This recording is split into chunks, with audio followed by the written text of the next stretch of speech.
The trailer for the paper was released earlier this month, getting fans excited for The Office's spin-off over a decade past the finale's premiere.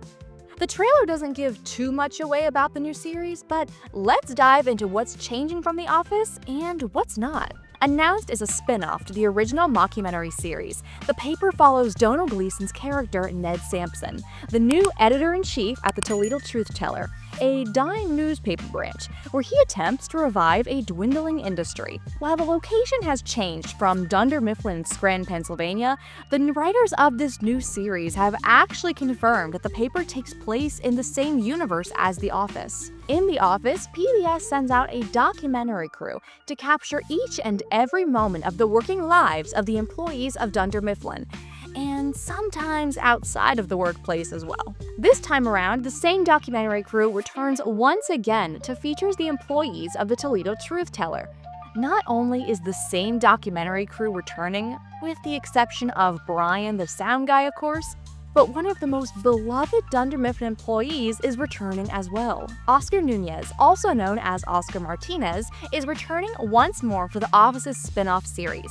Fans of The Office last saw Oscar running for state senator in the series finale. It was also revealed that Oscar was the godfather of Dwayne and Angela's son, Philip. Considering Oscar has taken a new job at a newspaper branch, it could be assumed that Oscar failed to become a state senator, but nothing is really confirmed in the paper's trailer. The paper's release date wasn't picked randomly. It actually carries on a tradition from the original series.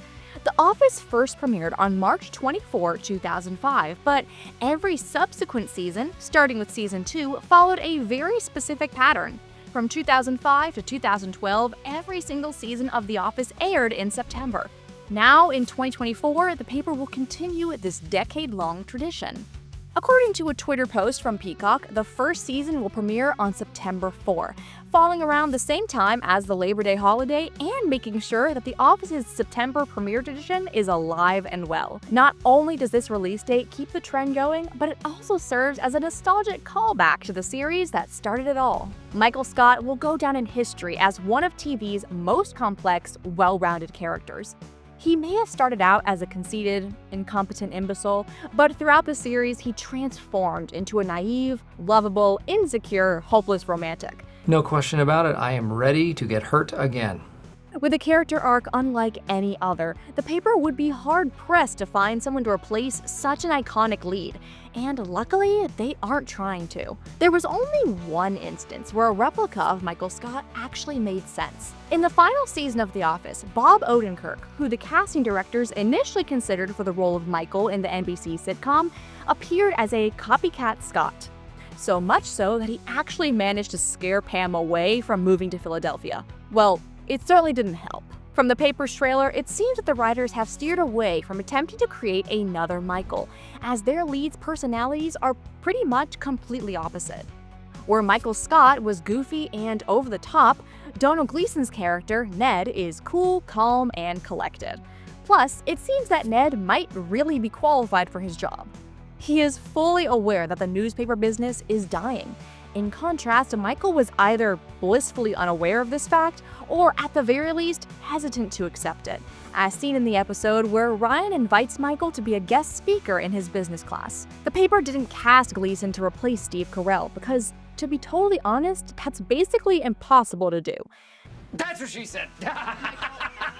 In fact, Gleeson's casting perfectly fits the spin-off's flipped premise. The paper is a mockumentary-style series confirmed to be taking place in the same universe as The Office that will follow a group of dysfunctional co-workers in a fading industry. However, the paper has one particular element that sets it apart from its predecessor. It reverses the roles of its cast. While Michael Scott was the bumbling boss and those under him were relatively normal, the paper seems to be doing the exact opposite. Donald Gleeson's character switches up the narrative this time around. His character is optimistic, but clearly capable, while his subordinates will no doubt be the ones to give him trouble with their eccentric personalities and quirky workplace habits. Of course, Oscar will most likely be the exception to this rule, rarely being the source of any problems in the office. In fact, fans will remember that Oscar was often a source of reason for Michael. The Office, like many standard network TV shows, followed a regular weekly episode format. However, it was notorious for going a couple of weeks in between. That's what she said. Nevertheless, it didn't make waves in its release format. On the other hand, the paper will be switching things up. The creators of the paper initially intended to release only the first 4 episodes of the series before switching to the weekly episode model. However, this plan has gone into the shredder. Peacock has made the decision to release the entire season of the paper at one time, all 10 episodes. While this isn't new for streaming fans, it is certainly new for OG fans of The Office. While all guesses are merely speculation, there are a few reasons as to why the paper is making this change. One, it could be trying to follow the trends of massive TV hits like Netflix's Wednesday or Amazon Prime's The Summer I Turned Pretty, both of which released entire seasons or large parts of their seasons all at the same time.